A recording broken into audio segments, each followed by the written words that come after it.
is officially lumberjack season and I couldn't be more excited.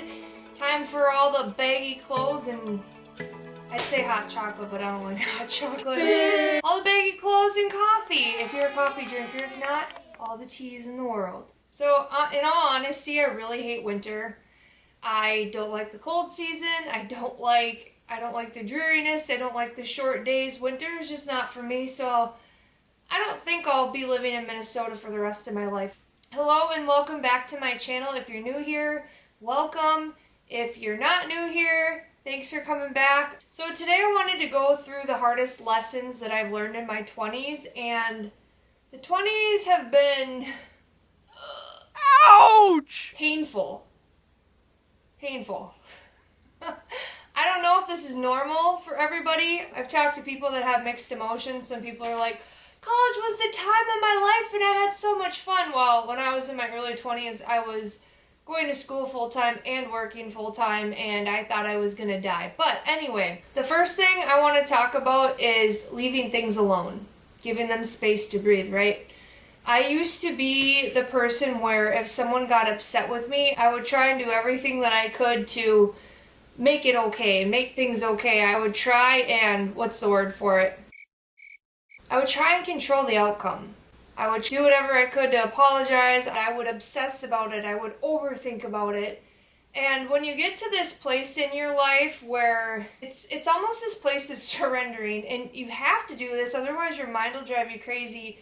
I can't even express enough how much surrendering is so good for your mental health. It's not saying, oh, I don't care about that. It's saying, I'm going to leave this alone. I'm going to give it some space to breathe. And if it's an argument with someone or a disagreement, it gives it time to cool off. And then you guys can come back for a more level-headed and centered conversation. I used to be really worried when people were upset with me. I used to be worried when I thought people were mad at me. And this is something I've really worked on for the last 10 years. And I've gotten a lot better. I'm not sure what your faith is, and I'm not saying everybody has to believe the same thing, but one thing that has really helped me is surrendering by giving it to God. I'm like saying, okay, here's this thing, I'm going to leave it here, and they say at the foot of the cross, leave it there, walk away from it, do your stuff, and then come back when the time is right. Another realization that I came to is sometimes things are not mine to fix. People are not projects.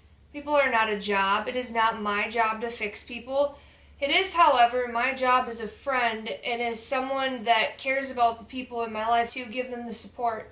It's my job to be there for them. It's my job to give the best friendship that I can give. Another thing that I've learned is to take care of me first. And that's not in a selfish manner. That's not saying that I'm more awesome than everybody else and it's all about me. I'm not saying it in a superficial or a selfish manner. I'm saying that it took me a long time to figure this out. You have to fill your own cup before you can pour into others. It's something that I have to remind myself a lot of lately, is that I have to tend to my needs. I have been overworking myself. I have been burning myself out. I have been working extra hard on my goals and my hobbies and my passions because I'm at this place in my life where I am so sick of being stuck and feeling stagnant and feeling like I'm just paddling, right? You ever feel like you're paddling, you're just not really getting anywhere, and you're just paddling the boat and just like weeks of that on end and not having or catching a break or giving time for yourself? You're going to get extremely burnt out. I learned a long time ago to say no to things. I learned to say no when I didn't feel like doing something. I learned to say no when I didn't want to do something. That is another valuable lesson I've learned in my 20s, is how to say no. I didn't know how to say no before. I didn't even know how to set a boundary. Honestly, I didn't even know what a boundary was. I was like, okay, well then that's like, I feel like a really mean person. I was so worried about everybody liking me that it came at my own expense. I would be at the end of my wits and burning at the end of my stick, and I was left with nothing. And I didn't know how to recover from that at times, because I was suffering with this intense depression that not a lot of people knew about, and struggling with these not so great thoughts of not wanting to be here anymore. I didn't understand what it meant to take care of myself before I could pour into others. I would listen to people rant and rave and kind of just unload their crap onto me. And now, if I'm not in the right headspace and it's someone that's calling me, I mentally take a step back. I breathe. Sometimes I don't answer my phone when I don't feel like it. Like, if I'm not in a good mind space, I do things. I have developed these healthy habits, and that's one thing I'm going to go over in another video, and I want to touch base on, is creating healthy habits for yourself. When I find myself very overwhelmed and overworking myself, or kind of getting down and depressed and kind of beating myself up, I know what I have to do to start feeling better. I know the things that I have to do to fill my own cup. And it's going for walks, it's journaling, it's meditating. And another thing that I've learned is just learning to sit in the uncomfortable emotions, learning to sit there in these displeasing feelings. I used to run so far from the things that I was feeling inside because I didn't want to feel it. Well, it's kind of like a snowball chasing after you, and eventually it's going to plow you over and you're going to fall straight on your face. And it's learning yourself, learning to know when to say no to things that you don't want to do or you don't feel like doing. And, you know, it's loving yourself enough to say, okay, I'd love to, however, I can't. I'm not going to. And there's going to be people that get upset with you. One thing that has really stuck with me that my therapist told me, it was actually this year, and I was like, you know, I don't want people to get upset with me. I don't want them to get mad at me for saying no.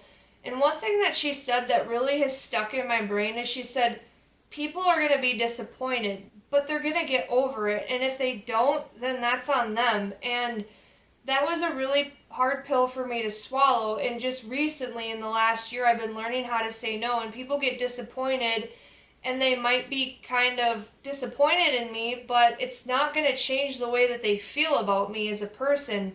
I have to take care of me first. The last thing that I want to say on this video, and I could talk for hours on this topic, is I am responsible for my own healing. I used to think that somebody was going to save me. I used to wait for some man like a knight in shining armor is going to show up on a white horse. And I mean, not exactly like that, but I thought a relationship was going to save me from myself. I thought a relationship was going to save me from my depression. And when I finally bought my own house and I moved out and I really learned what it was to live alone for the first time, is that it's all on me. I am responsible for my healing. You know, I lean on God a lot for my strength. I used to think that I could get it from people, and here's the thing, at the end of the day, people are going to let you down. It doesn't matter who they are in your life. There's always going to be, every single person in your life is going to let you down at some point in your life. Learning to rely on God's strength and, you know, leaning on Him and talking to Him and just sharing your heart and gaining a relationship with Him has really helped me in my life. I can't stress enough how much better my life has gotten because of it. Here's the deal. I know that this is hard to hear for some people. No one is coming to save you. You got to do that for yourself. You owe it to yourself. And I came to a place in my life where I got so sick of my own shit that I did something about it. I started my healing journey. Was it a fun and painless process? No, it was absolutely horrible. I felt the most intense feelings, and it was so painful to go through. And I mean, I'm still healing. We're always going to be healing, and we're always going to be evolving. You're not a self-improvement project, though. Like, allow yourself the space and time to just be yourself. However, healing is possible. You can get out of the pits of your own personal hell. I mean, I'm a living, walking testament. Do I have my days still? Yes, I do, because I'm human. That's the humanness in us. It's the messy parts that make our story and mold us and shape us into who we are and who we're meant to become. My rant is over for the day. I hope you enjoyed today's episode. Like, subscribe, comment if this is helpful and if you'd like more videos like this. Have a blessed rest of your day, and thank you for watching. Bye!